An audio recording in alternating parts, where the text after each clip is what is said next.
during the winter months, I have basically found a set of things that keep me warm and cozy at night when I'm sleeping in the cab. So the first thing that basically keeps me warm and fuzzy at night is a winter hat. I don't put anything over my face that restricts my breathing. In cold weather, if you're breathing through a face mask, it'll build up condensation on the outside of that mask, and you'll basically wake up and it feels like a damp rag is on top of your face. Not very comfortable. I don't prefer to do that. I cover up as much as I can in the winter, and I can sleep just fine. Next thing I have is a pair of sweatpants. Cotton sweatpants, simple, nothing fancy. There's a plain cotton t-shirt. Something I go heavy on in terms of thickness and warmth are wool socks. These are really warm wool socks, and they work really, really well. The only thing I add to my sleeping setup in the winter is my sleeping bag. I actually added a sleeping bag this winter. As a matter of fact, I didn't use a sleeping bag last winter, and this winter, just about a month ago, I tried something new. I bought a battery bank and a heated blanket, and I bought the EcoFlow River 2 battery generator or battery bank, and then I bought a heated blanket.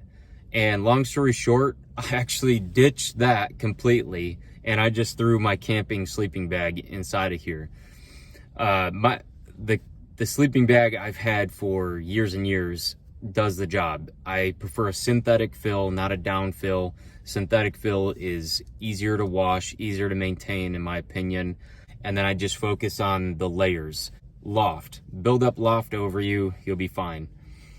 So that covers the thing over you. So underneath me, I do the same thing. In cold weather, this is so important.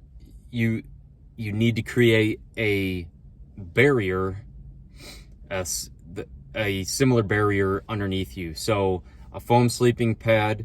I use the foam sleeping pad that I use to camp in or use for camping.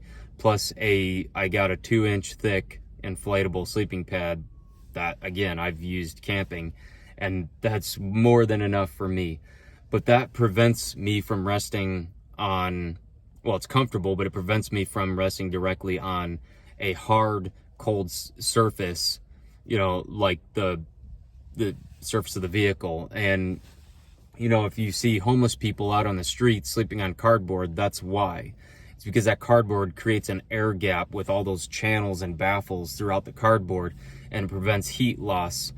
It prevents the ground, which has basically an infinite capacity for heat, from sucking the body heat from that person and into the ground. Let's talk about windows. In a previous video, I talked about how you got to ventilate the cab of your vehicle. This is probably the most critical time to do it, is in the winter.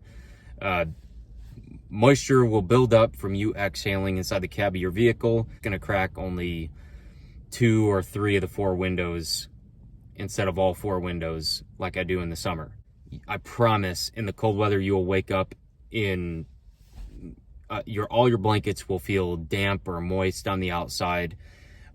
If you have a sleeping bag that doesn't ventilate well enough, it will build up on the inside of your sleeping bag. You will be freezing the whole night. The whole system has to ventilate to some extent. It has to cycle the air. And by cracking your windows, you don't need to run the vehicle at all, which I think I pointed out in another video. I do not run my vehicles on idle. That pretty much does it. If you got any questions, throw in the comment section below. Share your ideas amongst each other as well. There's a lot to be said and learn from each other in the comment section. But I hope this helps some of you out there. And again, I just want to run through this really quick. I hope I covered everything. Anyway, all right, until next time.